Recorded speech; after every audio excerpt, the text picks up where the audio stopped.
The L-sit to handstand. I just learned this exercise. It took me a little while to get down, but really didn't have to. It's a lot easier than the handstand push-up in my opinion. And it looks kind of sick, especially when you do it in the gym with like some dumbbells. Makes you feel cool, but it's very achievable. So I'm just gonna show you how you can build up to it. And a large part of it is just training certain movements, and you just get those ones down and you'll be able to do it too. But how strong do you need to be to do this? As for some like prerequisites, some things you might wanna have down is the handstand, just being able to hold it for like 5 seconds and being able to bail out of it, because if you can't bail out of it, you're probably gonna eat dirt. You also wanna be able to kick your feet out for a bit. If you can L-sit for like 5 seconds, you should be good. And for that L-sit, you just start tucked and slowly move your feet out. When you're training it, just do a few sets, try to hold it for 20 seconds, whatever variation you can, and eventually you'll be able to hold that one pretty easy. Okay, we got that down. Now we're gonna learn the L-sit to handstand. This is how I did it. And I started with the bent arm tucked planche and just getting stronger with my shoulders. It's similar to the tucked planche. However, we're gonna have a little bend in our arms and just trying to hold there. This is actually kind of a tough exercise, and you really feel it in your shoulders,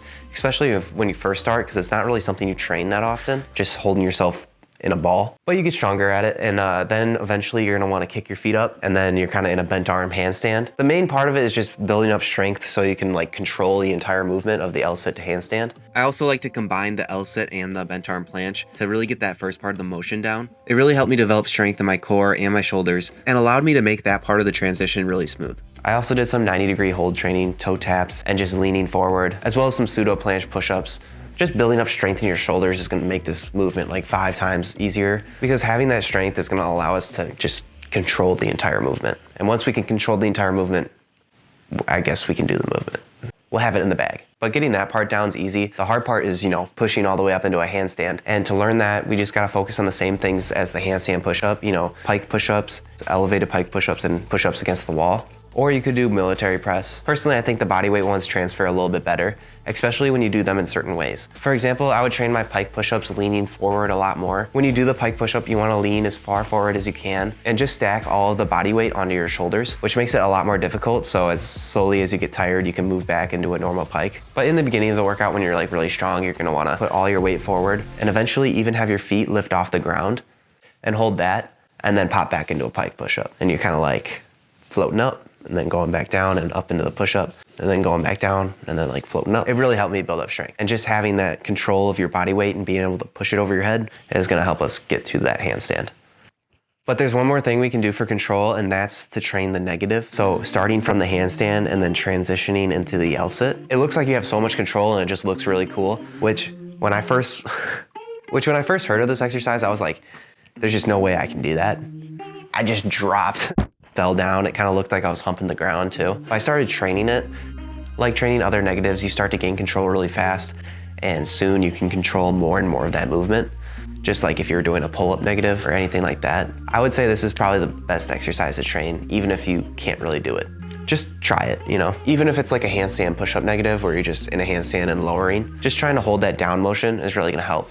And if you're not good at balancing, you can use the wall, and there's a bunch of variations you can do, including whatever this is. It's like a handstand press negative, using your feet to just kind of give you a little bit more guidance. It's actually very painful. But you could also just do like a normal handstand press negative.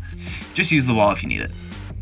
And you're gonna wanna use parallettes for this. I find it to be very difficult on the regular parallettes, just because I'm not really good at balancing like this. But when I use dumbbells, I can use my whole hand to balance. That's why I like to use those. Just use a heavy pair, like above 50 pounds, so they don't like give out on you. And it also allows you to bring your legs through. I haven't been able to bring my legs through regularly yet. I'm not that flexible, and my legs are also like really long. Like I wear like a 36 pant, so like genetically, I don't know if it's possible, but I'm gonna keep trying, okay? A ground L-sit to handstand, coming soon, or never. Once you get those down, I think you'll have it in the bag. You just need to focus on the technique a little bit and you'll have it down. You're just gonna wanna focus on a few things that will make it like 5 times easier. If I knew this, I probably could have got it like months ago. And that's just keeping your arms at 90. So as you go through the movement, you don't want your arms to dip past that. If you look like this, you've made a mistake. You messed up, and unless you have like some insane strength, you're not gonna get it. So keep those arms at 90 and also go through the movement at a good pace. If you go too fast, you're just gonna fly over, and then you'll have to bail the handstand. And you wanna keep the handstand at the top. And to keep the handstand at the top, you need to have control throughout the movement.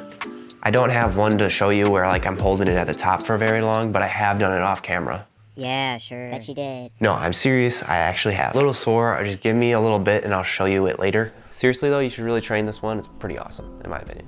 Thanks for watching. Until the next calisthenics skill I learn. Hopefully it'll be the one without the parallettes or the one arm pull-up.